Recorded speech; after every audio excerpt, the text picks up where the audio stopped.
to the Los Angeles World Affairs Council and Town Hall. I'm Rachel Kinderdine, Community Manager and Digital Producer. Tonight, we join Dan Schnur for the Dan Schnur Political Report. Dan's topic tonight is what if Trump or Biden doesn't run, what Plan B looks like for both parties.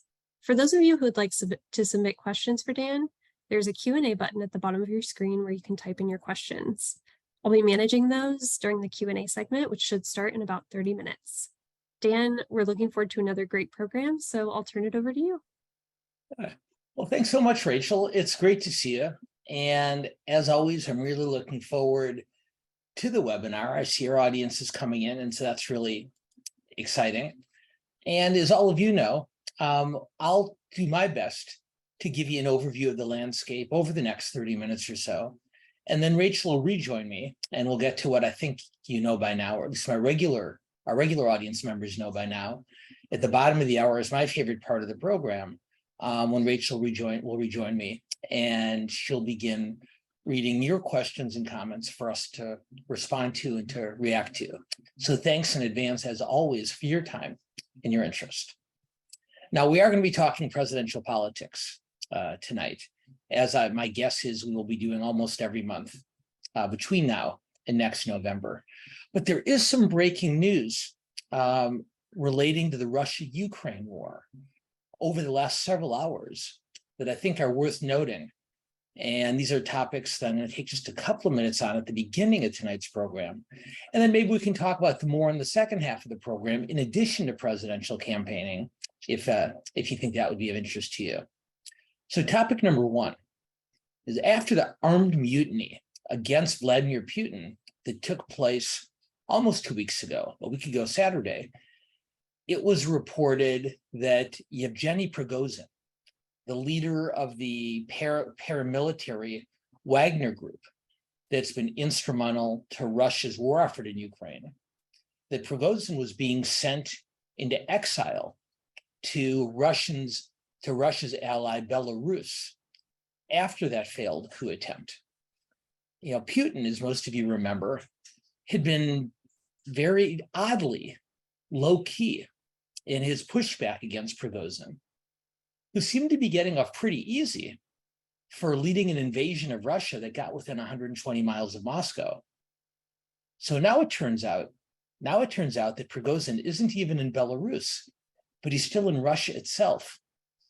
And I feel that given Putin's future seems to be a lot less certain than it was even a few weeks ago, this is a story worth watching in the days and weeks going forward. Number two, NBC News reported just a few hours ago that a group of former senior U.S. national security officials have been holding secret talks with prominent Russian diplomats close to the Kremlin, and in at least one case, with Russia's top diplomat, their foreign minister, Sergei Lavrov, and the former U.S. national security issues, with the knowledge and encouragement of the Biden administration, have been meeting with the Russian diplomats with the aim of laying the groundwork for potential negotiations to end the war in Ukraine. Now, Lavrov and his colleagues met with members of the U.S. group for several hours back in April in New York City, and they've met several times since then. And this is according to information from 4 of the former officials and 2 current Biden administration officials, all telling NBC about these meetings. Now, Biden and his advisors have been making it clear publicly from the beginning of the war that they would not engage in peace negotiations with Russia without both the involvement and the sign-off from Ukraine's president, Volodymyr Zelensky. So the question now is whether the U.S. has decided that, given the slow start to the Ukrainian counteroffensive, has the U.S. decided that they now see the war as unwinnable for Ukraine, and they're preparing a diplomatic alternative in case of a stalemate? Or alternatively, whether this is a way of gauging whether Putin's top advisors are as committed to the war as he is. And then third and finally, and then we will get to presidential politics, Another story that I just noticed a couple of hours ago, earlier this afternoon, is Zelensky himself tomorrow will be in Istanbul, in Turkey, to meet with that country's president, Tayyip Erdogan. And both countries are billing the meeting as an opportunity for the two of them to talk about trade issues, primarily relating to Ukrainian grain. But given that next week, NATO's members are meeting in Lithuania, and everything that's been reported up until this point is that Erdogan and Turkey are the biggest opponents, perhaps the only significant opponents, against Sweden's entry into NATO. And so given the timing of this meeting about grain and trade, it looks as though Zelensky may be pushing for Erdogan to back down, because if Sweden were to join Finland as new NATO members, that would be a huge blow to Russia and a huge embarrassment to Putin. And on the flip side, it would be an immense diplomatic victory for Biden and for the US's Western allies. But it would also, if Finland and Sweden join NATO, that would also make it much easier for Ukraine to join NATO at some point too in the not too distant future. And of course, that's something that we know Zelensky wants very badly. So Ukraine and Turkey can talk about trade deals and grain deals anytime they want. But the fact that it's a few days before this critical NATO summit, I don't think is a coincidence. Okay, we could talk about Ukraine for our full hour and probably more every month. But today's topic, as Rachel mentioned, and as I'm bringing up again too, today's topic is US presidential politics. So let's get to it. Now, we've talked a lot this year about the likelihood, the probability of a Biden-Trump rematch. But although both look right now like odds-on favorites for their respective parties' nominations, I don't know that we can assume that that's ultimately going to be the case. So let's take a look at what other possibilities we might see emerge over the next year. Now, Biden and Trump, of course, both maintain very sizable leads in their respective primary campaigns, and both also maintain an immense fundraising advantage. Trump just reported yesterday $35 million raised in this last quarter, which means clearly these indictments are marshaling a small donor base on his behalf. But even though they're both way ahead in the polls, even though they're both raising a ton of money, you could argue that neither Biden nor Trump had a particularly good month of June. Now, Biden continues to face questions about his age, of course. Most recently, when he appeared to confuse Ukraine and Iraq on two separate occasions. And regarding his son, Hunter, whose legal troubles continue to draw considerable public and growing media attention. Now, Trump, meanwhile, continues to get indicted. And that doesn't look like it's going to stop anytime soon either. And as a result of both these factors and others, there are a lot of American voters who aren't that excited about the prospect of the two of them running against each other again. The Economist did a nationwide poll on this a couple of weeks ago, and it showed that only 33% of Americans want Trump to run again, 33%. And only 26%, barely one quarter, want to see Biden seek re-election. And so what we're already seeing, or more accurately, already hearing, not surprisingly, is that smart people, party strategists on both sides of the aisle, are asking themselves and each other, what would happen if their party's standard bearer, Biden on one side, Trump on the other, were to decide not to go forward? Now, that conversation is louder among Democrats for obvious actuarial reasons. Biden has repeatedly made it clear that he intends to seek re-election. But poll numbers like the ones I just cited show pretty pronounced voter discomfort with a man of his age seeking another term. And I think you could argue that the medical realities that confront even the healthiest individuals of the president's age have led to understandable speculation about where the Democrats would turn if the president were to step aside. Now, we're very lucky this month. Our usual stalwart helper on this, Katie Gilman, is off this month, but Spencer Gross, our new program director for the LA World Affairs Council Town Hall, is filling in, and he's going to be helping me with the questions this week. So, Spencer, can we put up the first? Question? There we go. Pretty straightforward for all of you. Do you think? Not do you want? Not what's your preference, but do you think? What's your prediction? Do you think that Joe Biden will be the Democratic nominee for president? Yes or no? Once again, not your preference, not whether it's what you want, but do you think that? Do you predict that a year from now, when we're talking about the presidential campaign, that Biden will be the Democratic nominee? And Spencer, how do we do on our responses? Interesting. Look at that. 79% of our group, 79%, more than 3/4, believe that Biden will be the Democratic nominee. Only 9%, less than 1 in 10, believe that for health or any other reasons that he's going to step aside. 12% don't know.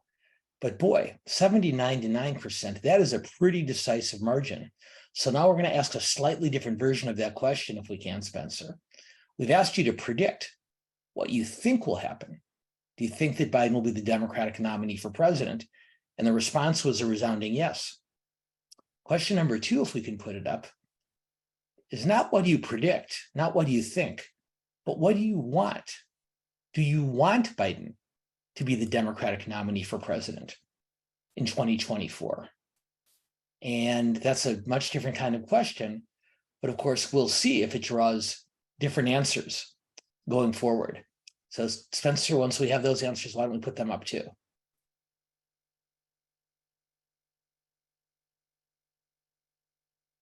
Much different results. Wow, look at that. Our group thought by an almost 10 to 1 margin that Biden would be the nominee. But on the question of whether we want him to or not, that's an even split. 42% say yes, they want Biden to be the nominee. 43% said no, they don't. 15% don't know. But slightly more of our group don't want him to run again. And another, we'll, as we did last month, we'll ask in the future who you'd like to see replace him. But at least for now, on the question of whether Biden should or whether Biden will be the nominee, 2 very, very different answers. And so that's very instructive for us as we go further into our conversation. Now, one of the biggest challenges for Democratic partisans is that if Biden doesn't run, who would the party nominate? And this is not my position. I'm not arguing it one way or the other, but I will simply tell you, it's been reported extensively, is that there's considerable nervousness in Democratic circles about Vice President Harris's viability as a candidate. And that's leading to a virtual frenzy, albeit a quiet frenzy, about other possible alternatives. But even a more basic question than who the party would nominate in Biden's place is when would the president make such a momentous decision? Now, stick with me on this. If Biden were to choose not to seek a second term, for whatever the reason, by the first weeks of next year, say by January of 2024, there'd still be enough time for a full complement of candidates to enter the field. And what we'd end up with is a very large and a very competitive primary contest. And the survivor, remember, more than 20 Democratic candidates ran in 2020. Roughly 24 Democratic candidates ran at one point. So we'd have a very large and very competitive field. And whoever survived that primary contest, you can assume, would have demonstrated the political skills and built the political support to mount a very formidable general election campaign.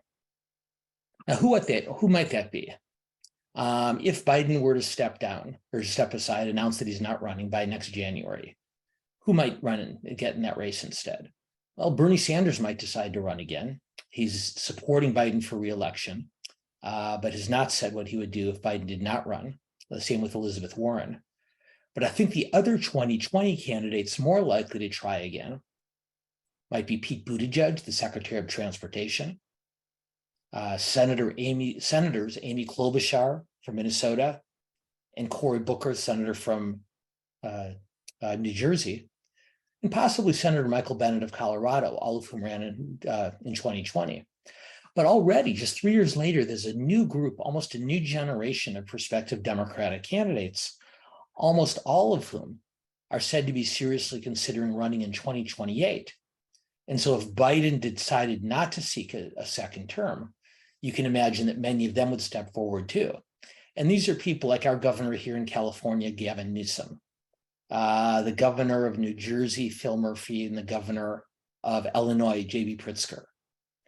The Senator Raphael Warnock from Georgia is said to have a lot of potential grassroots support should he run if Biden did not. The new governor of Pennsylvania, Josh Shapiro. But interestingly, there's been a lot of speculation recently about Gretchen Whitmer, the recently reelected governor of Michigan.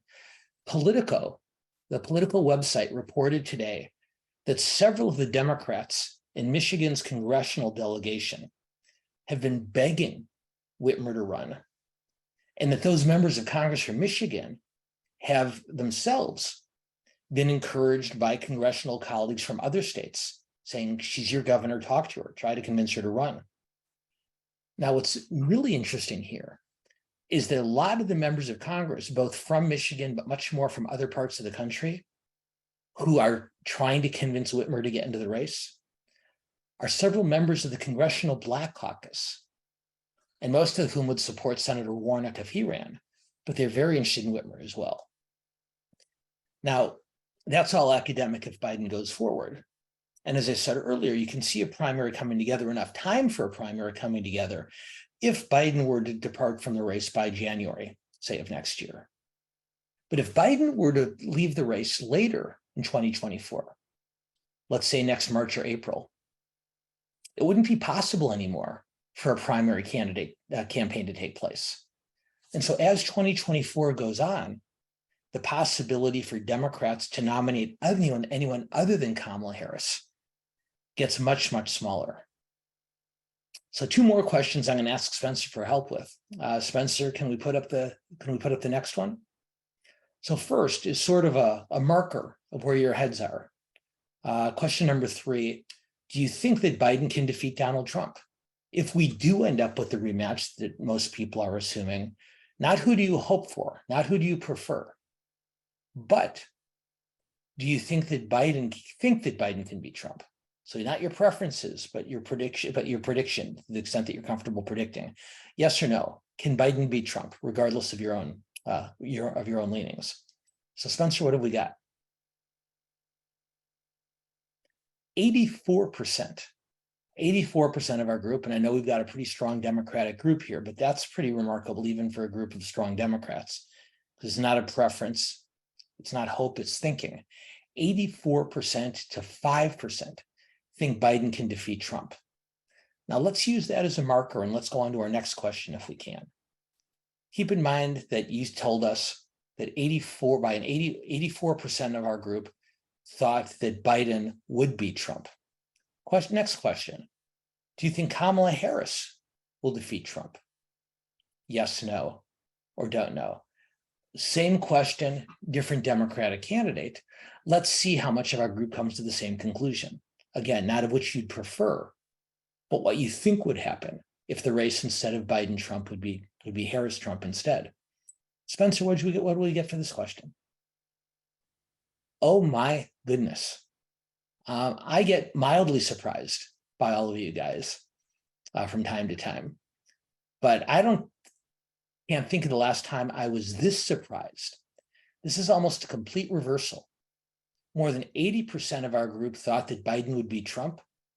Less than 10%, 7% think that Harris can beat Trump, and 77% say no. So this demonstrates to us without any doubt whatsoever in my mind, the stakes involved here of the timing of Biden's decision. Because once again, If he announces by the end of the year or early next year that he's not running, then you have a competitive primary with all the various candidates we talked about. As 2024 moves on, it becomes more and more likely that it's Harris. And this is not criticism of her, just acknowledgement that there's a broad perception, including among our group, that she would simply not be anywhere near as strong a candidate. Now think about this from Biden's perspective for a minute. Biden's decision would be excruciating. Presidents simply don't give up the job voluntarily once they're in office. The last president not to seek re-election who could was Lyndon Johnson. And that was at the height of the Vietnam War under very, very unusual circumstances, of course.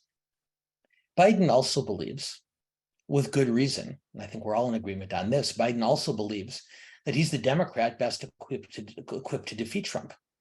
So he likes the job. He thinks he can win. But the president also has to recognize the risk that Harris would represent as the party's nominee. The question is whether he's willing to take the chance of Trump returning to the White House if Biden's own health does not hold up through next November. So this December, say for the sake of argument, Biden decides, I feel good, I can make it through the campaign and then another 4 years as president, I'm going to keep going. But a few months later, if something were to change the circumstances, then we already found out what you think would happen to the Democratic prospects if he were replaced by Harris on the ticket. So in other words, Biden might have to decide to step aside, even if he still felt in good health, knowing the political and broader risks that could result if he stayed in the race past the point where a primary would make sense. Now, in addition to the president's health, the worsening legal troubles that his son Hunter is facing could impact his thinking too. Joe Biden must know that most of Hunter Biden's problems would diminish, although not vanish, if his dad was not seeking re-election. And given the pain that Joe Biden, that any father would feel over his son's difficulties, it wouldn't be surprising for this to play a role in his decision too. So what's the bottom line? The bottom line is this. Realistically, Joe Biden has about 6 months to decide on his own terms. After that, the decision could be made for him with very daunting political implications. So all that said, once again, let's ask you, and Spencer, if we can put up the next question for our group. Given what we know about Biden, about his chances for re-election, about the timing that would be necessary for there to be a primary, about what all of you think would happen if there was not a primary and Harris became the nominee, the question for you is very straightforward. Should Joe Biden step aside, not resign from office, but should Biden announce that he's not running for re-election by the end of the calendar year 2023 in order for a competitive primary to take place? Or if his health is still strong at the end of this year, should he continue, even given the potential risk involved? Should Biden step aside by the end of the year? Yes, no, or don't know. Spencer, what did our group of savvy political strategists have to tell us? Interesting, somewhat of a split decision. 49%, almost exactly one half of you, think that Joe Biden should announce by the end of this year that he's not running for re-election. That is a really interesting outcome. 36%, a little bit more than a third, say that he should not take that step. And 16% are not sure, which I have to admit I'm in some agreement with that 16%. Really interesting responses on all these questions. Now, there's one event that could make it much easier for Biden, much easier for Biden to decide to forego the race. And that's if Donald Trump wasn't a candidate either. Now, there's been a lot of focus on Biden's age, but of course, it's worth noting that Trump is only 3 years younger than the president, and Trump would also be in his 80s by the end of his term. It's also worth noting that unlike Biden, who exercises daily, Trump is not in great health. He is severely overweight. He's known for his extremely unhealthy diet. It's very plausible that he could be sidelined by medical condition too. But my own opinion, and I think most of you would agree, that the much more likely scenario that would lead to Trump's departure from the race is not his health or his age, but his own legal challenges. Now, as I mentioned earlier, his indictments, the two that he's faced so far, have greatly strengthened his position in the Republican primary field. He's dramatically increased his standing in the polls. He's raised an immense amount of money. And combined with Ron DeSantis's early struggles, Trump's hold on the Republican nomination looks stronger than ever. But we've talked about this before. As Jack Smith, as the special counsel, shifts his attention from the Mar-a-Lago documents to the January 6th riots, you can't help but to wonder if Trump's legal troubles in that context could have a much more pronounced political impact. The confidential, the secret documents are of critical importance to national security, but the potential damage that those documents falling into the wrong hands could cause, at least as far as we know, is still potential. It's still theoretical. While the damage, physical, structural, and emotional, of January 6th isn't theoretical. It's not possible. It's happened. And I think it is worth assuming, as Smith continues his investigation and his interviews, that that indictment could be received in a much different way than the first two that Trump has faced. Now, in addition to DeSantis, there's no shortage of other Republican contenders who would see those heightened legal troubles is their opportunity to supplant Trump. And we'll talk more about this on another day, but Senator Tim Scott and former Governor Nikki Haley of South Carolina, Mike Pence, the former vice president, and more than half a dozen others, all seeking that nomination.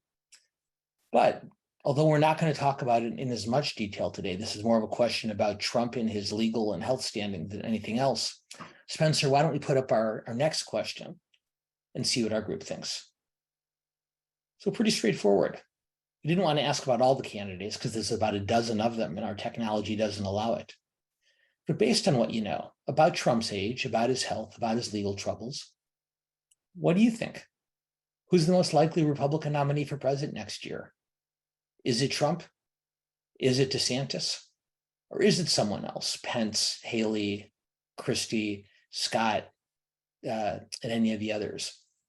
Well, Spencer, have we got a response from our group on this one yet? Wow, 59%, well more than half of our group believes that Trump's going to be the nominee, which I will note is not as strong a number as they had said for Biden. Only 9% say DeSantis, and that's much, much lower than when we asked about DeSantis after the midterm elections last year and early this year. So that's a very notable drop-off. But 32%, almost a third, think it'll be someone other than one of those two men. And so that's a conversation we're going to need to come back to also. But as I think most of you correctly noted, the likelihood of a Biden-Trump rematch is very strong. But we did want to talk about other possible alternatives because there is no shortage of very qualified and extremely impatient politicians in both parties who'd be happy to fill one of those two vacancies if they occurred. And we've witnessed much bigger surprises in recent years than the one that would occur if one or both of these men, Biden or Trump, didn't continue in the race or couldn't continue. So lastly, and then I'll ask Rachel to join me, what I started doing in May, some of you may remember, is each month I began offering you what I would hope could be a helpful guideline as you watch the 2024 presidential campaign unfold. Back in May, when I started this, I posited to you the following: that Joe Biden is the only Democrat who can beat Donald Trump, and Donald Trump is the only Republican who Biden can beat. Last month, we talked about the campaign's issues, and the guideline I offered in June was that the abortion issue, the issue of abortion, is political poison for Republicans, but that the immigration issue, immigration policy, is just as toxic for Democrats. two issues of critical importance to the American voters, one that greatly hurts one party, one that greatly hurts the other. And as important as the topics are, I think you could make the case pretty persuasively that neither party really knows how to handle them. So this month, based on the conversation we've had, this is the guideline I'll offer you for July. And what I'll offer you this month is the following: that frontrunners in odd-numbered years don't always turn into the party nominees. And if you don't believe me on that, you can ask Bernie Sanders or Scott Walker or Hillary Clinton or Rudy Giuliani or Joe Lieberman, or if you want to go back a bit further, or Lyndon Johnson. So we've got a long way to go on this. And while I agree with most of you that Biden and Trump are the most likely nominees for a rematch, there's a lot of variables here to keep in mind that we'll all need to keep an eye on as the campaign moves forward. One last question for all of you, and then I'm going to ask Rachel to join me with all of the other questions that you've sent in. We talked a lot about Biden's age, the fact that he's 80 and that Trump is only slightly younger than him. And one of the reasons that so few Americans want to see either man run for president again is because they have concerns about their age and their health. So here's my last question for all of you. And Spencer, well, perfect, thank you. Do you think that there is an age that is too old for a president, an individual to run for president? Obviously, an individual has to be 35 years old, at least, in order to run. But should there be an upper threshold, either legally or just in your own opinion? And if there is, what should that threshold be? Should we say that people over 75 years old shouldn't run? That people over 80 years old shouldn't run? That people up to 85 years old shouldn't run? 85 years old shouldn't run? Do we think that people up to the age of 90 ought to be able to run, but no older? Or finally, do you say, no, we shouldn't have an age limit, that it really depends on the person? And let's see what our group has to say about this, and then we'll get to your questions. Well, look at that. 41%, a smaller number than I would have predicted. 41% of our group says that it really depends on the person. 32%, almost 1/3 of our group, feel that someone should not be able to run for president if they're over the age of 75. And smaller percentages, 17% for 80-year-olds, 8% for 85-year-olds, and 2% for 90-year-olds. So those numbers diminish a bit going forward. Nikki Haley, the former UN ambassador and South Carolina governor, has mentioned in a not very veiled potshot at both Trump and Biden that presidential candidates ought to have to pass some type of cognitive test. But on the less subjective measure of age, more than 40% of our group says no age limit. But a full third say 75 years old, younger than both Trump and Biden, ought to be the cutoff. And those numbers only continue to grow. If we add them up, 49% that someone who's 80 years old shouldn't be able to run. 57% said someone shouldn't be able to run at age 85. And finally, 59%, if I'm doing the math right, would not want someone of 90 years old to be able to run. Very interesting. As always, lots to think about from you. But now, Rachel, if you don't mind joining me on screen, let's hear what our group's thinking about on other fronts. Yeah, thanks, Dan. Thank you so much for being here, as always, and to our audience for submitting questions. We've had a ton of questions come in about this topic, so I want to start here. Is it possible for Biden to drop Harris and pick a different running mate, maybe one of his rivals? And then another audience member asked, what would the support be for Newsom as VP candidate with Biden? Okay, so the first question is probably the more relevant of the two. I don't think it is politically possible at this point for Biden to replace Harris on the ticket unless she were to have some type of health issue that would make it difficult or impossible for her to continue. I think the backlash from many voters, but particularly from female voters and particularly from Black voters, would be tremendous. It's worth remembering that one of the reasons that Biden picked Harris in the first place back in 2020 is he needed to motivate progressive voters who are not all that excited about his candidacy I think you'd see a lot of loyal Democrats turn on him if he were to drop Harris from the ticket, not necessarily that they cross over to vote for Trump or another Republican, but that they simply would not vote. Biden's greatest challenge in the reelection campaign is not persuading undecided voters. It's motivating his own party's base to turn out in large numbers. Dropping Harris would make that very difficult. We talked on this program a year or so ago about some gossip that had been circulating in Washington at that point, that Biden was perhaps considering appointing Harris to the US Supreme Court to make her the first female African-American justice in history.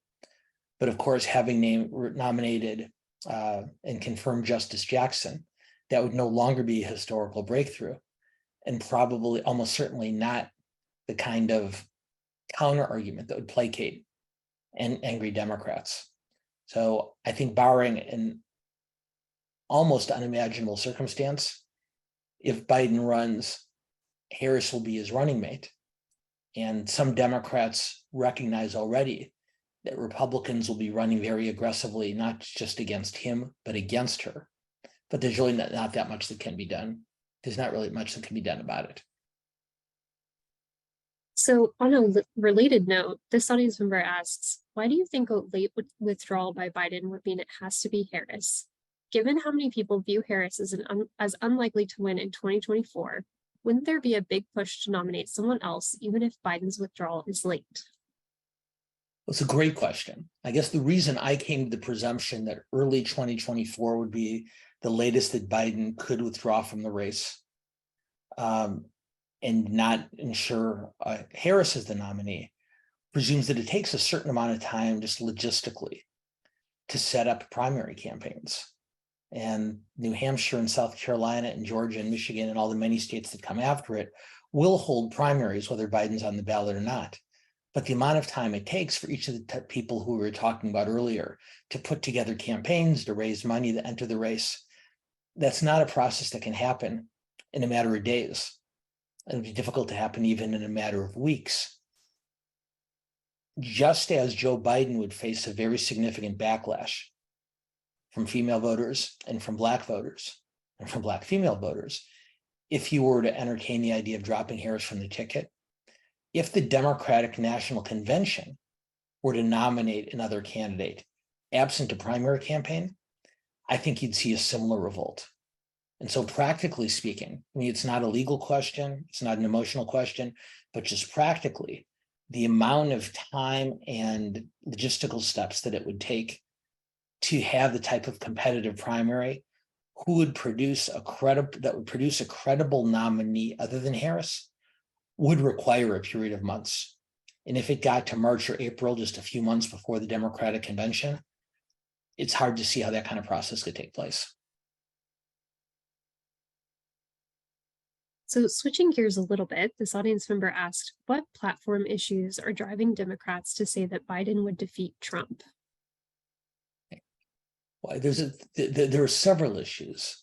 Democrats believe to a large degree that the improving economy is to Biden's benefit. That said, a lot of swing voters, a lot of independent voters haven't come to that conclusion. The issues that tend to be helping Biden the most are social and cultural issues, most notably the overturn of Roe versus Wade. And the Supreme Court's Dobbs decision just over a year ago allowed Democrats to avoid the kind of pronounced defeat that many were expecting them to suffer in 2022. And it already appears that Democrats see abortion rights as the most effective issue to work in his favor going forward. In addition to abortion, the other issue that works to Biden's benefit to the greatest extent is Trump.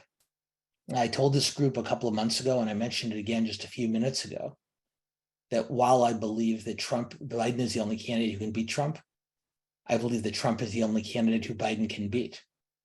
Because even while Democrats are not that excited about DeSantis and the others, the type of visceral anger among Democrats to turn out the party's base, and the distaste among swing voters, among the center of the political spectrum toward Trump, is somewhat unique and is not necessarily transferable to other Republicans. So while abortion rights and other social issues could help elevate, in all likelihood would help elevate Biden in a campaign against Trump, the other best issue that Biden has against Trump is Trump. And that's only going to become more of a factor as the indictments and legal proceedings continue. So sticking with the issues for a minute, our next question, could you speak to any initial perceptions polling in response to the Bidenomics tour? In press, I've noted this being touted as a major feature this summer for the Biden re-election campaign, so I'm curious to hear more of your thoughts on this.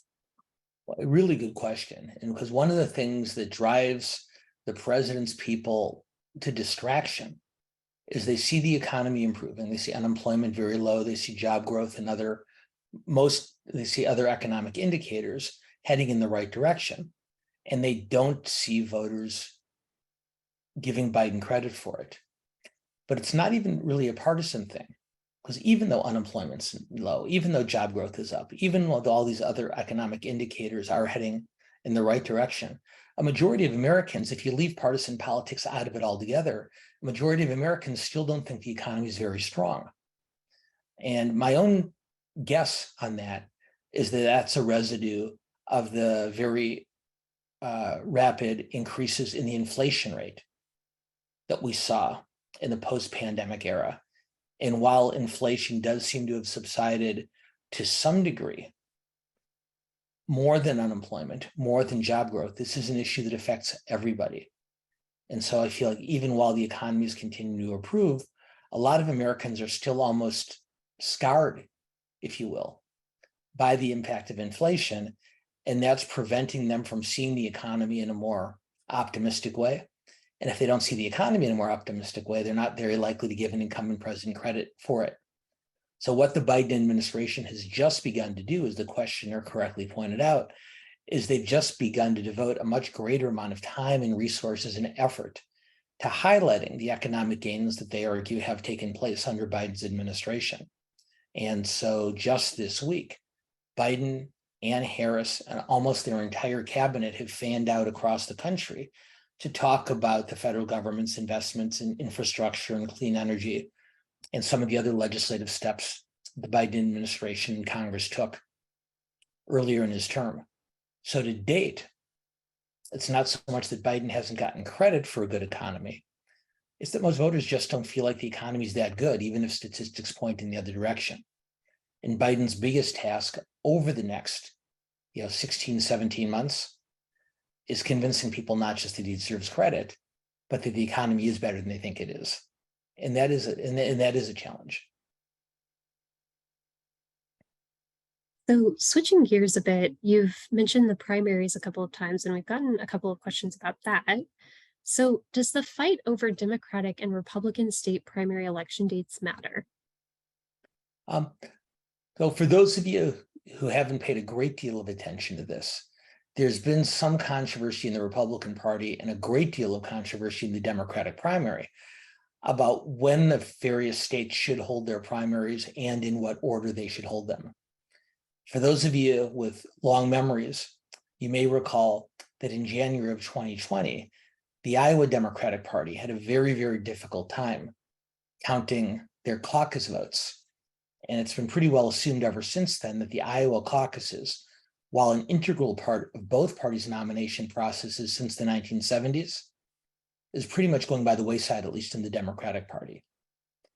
But when the Biden when the Biden White House indicated how they would like to see the Democratic primary calendar revamped, they didn't just take Iowa out of the front row, knowing that Biden, after losing both Iowa and New Hampshire, resuscitated his campaign with a very strong showing in South Carolina.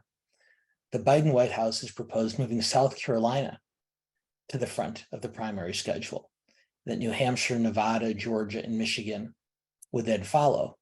And not surprisingly, Iowa and much more notably New Hampshire have fought that change really harshly.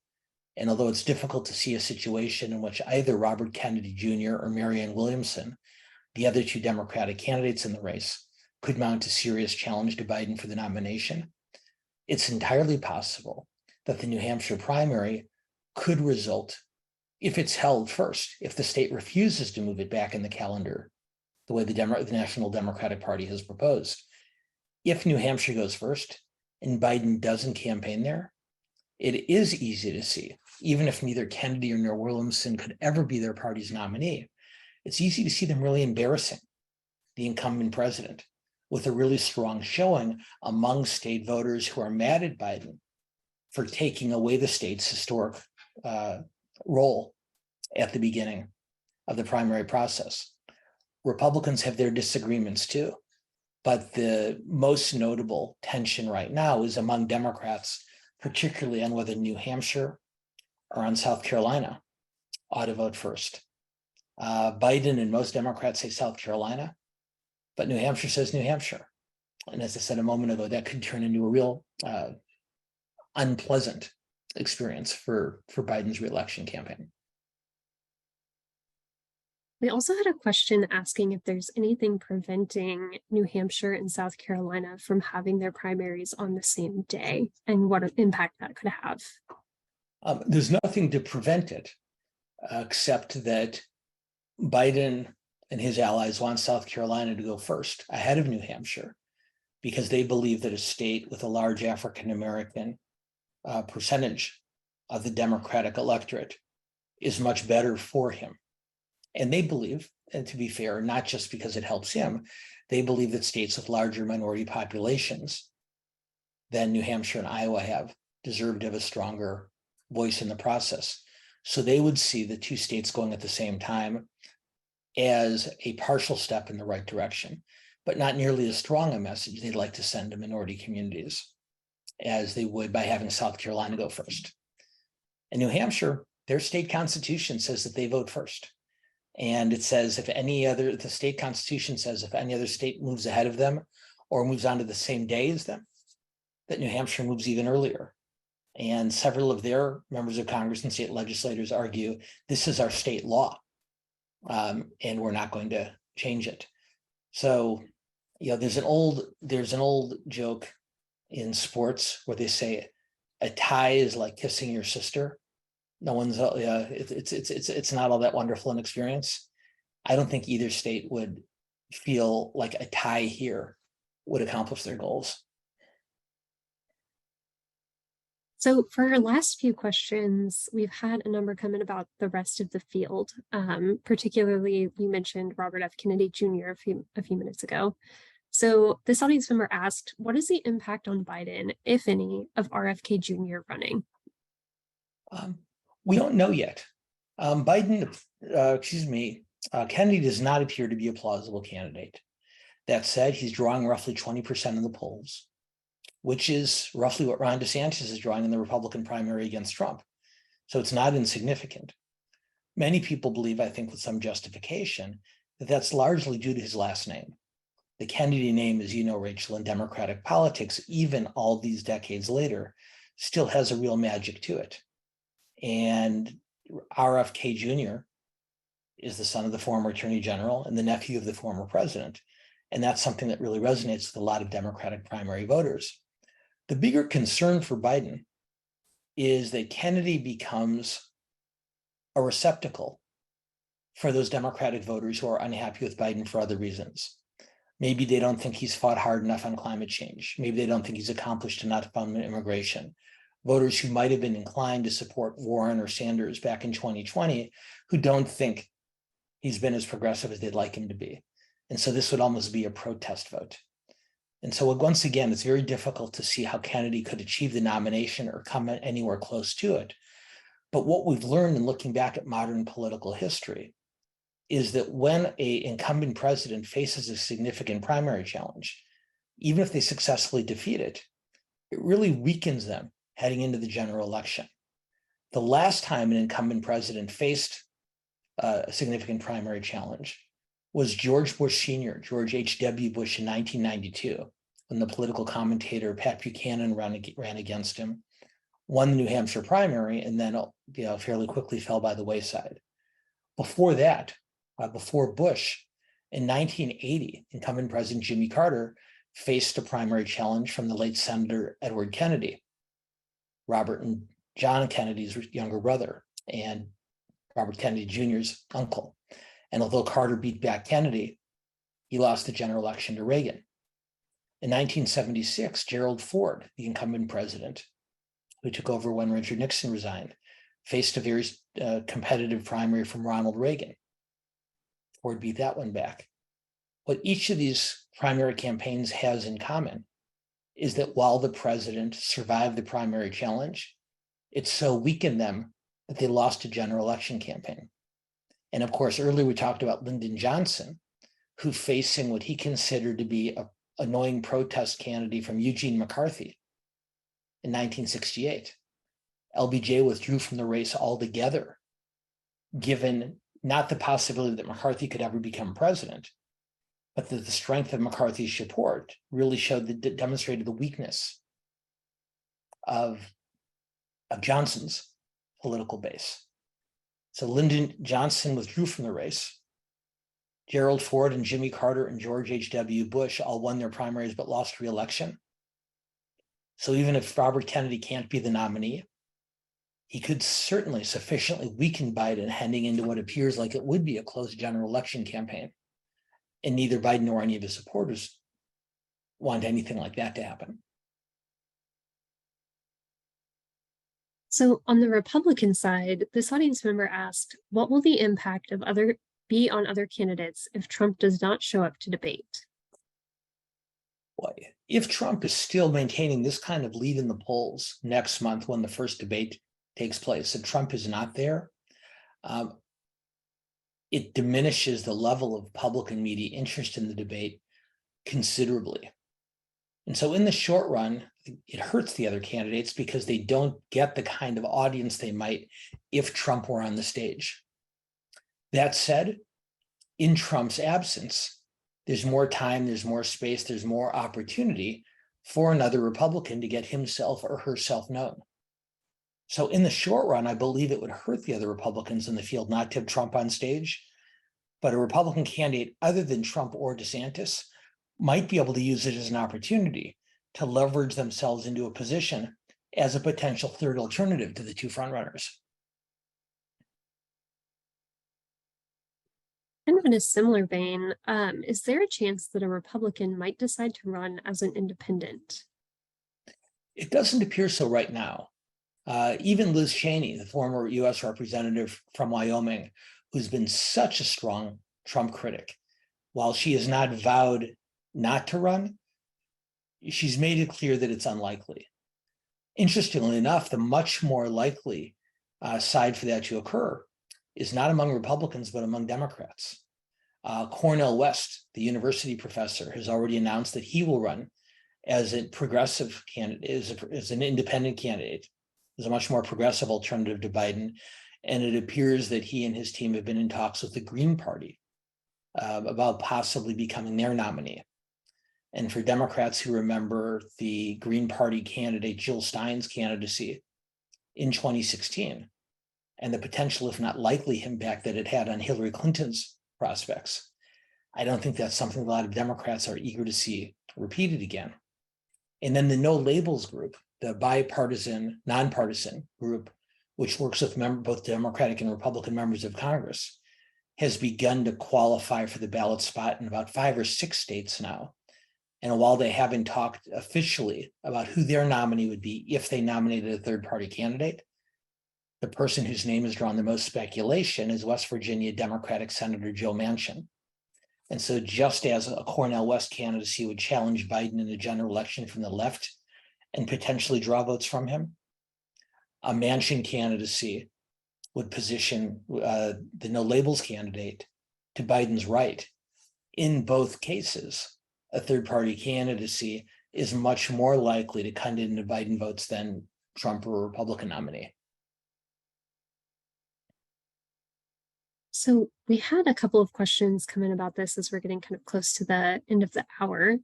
But should Trump go to jail, would he be able to run from jail? And would he do that? Well, I have no way of answering the second question. If you ask me, would Trump do X? I don't know how to answer that question, regardless of what X is. But I will offer you this. There are only 3 requirements as to whether an individual can seek the presidency. And their legal history or criminal record is not mentioned in the Constitution as a requirement. So a convicted criminal could run for and get elected president. A candidate could run from jail or from prison and be elected. For those of you who've been around longer than me, you may know that in 1920, Eugene Debs, the Socialist Party candidate for president, ran from prison. Now, obviously, he didn't have much of a chance of winning, but there is no legal or constitutional barrier that would prevent Donald Trump or any other convicted criminal, should Trump be convicted, of course, from seeking the presidency. I don't know many people who think it's a great idea, Democrat or Republican, but the Constitution is very specific on the requirements for the job. And this one isn't mentioned. So for our final question, I wanted to turn back to the primary issue. We had a follow-up question come in. On the New Hampshire issue, doesn't the DNC control how delegates are chosen, and thus a New Hampshire primary could yield no delegates? Of course they could. And this is one of the challenges that both major parties have faced over the years. States moving their primaries from one day to another and losing some delegates because of it. And those states generally decide it's worth moving even if they lose delegates, because they believe that the amount of public attention and therefore political influence they have outweighs the downside of losing delegates. Keep in mind, New Hampshire is a really small state. It doesn't have a lot of delegates to begin with. The reason the New Hampshire primary matters isn't because it's a large state, isn't because they have a lot of delegates. It matters because it comes first. And so if New Hampshire Democrats were to be told, you're going to lose a few of your you're going to lose a portion of your very small number of delegates, I think most of them would be willing to make that trade-off in order to continue to get the attention and have the influence they feel that they've had in the past. So the delegates are important to the candidates, but to the states, that spotlight has real political and sometimes economic impact.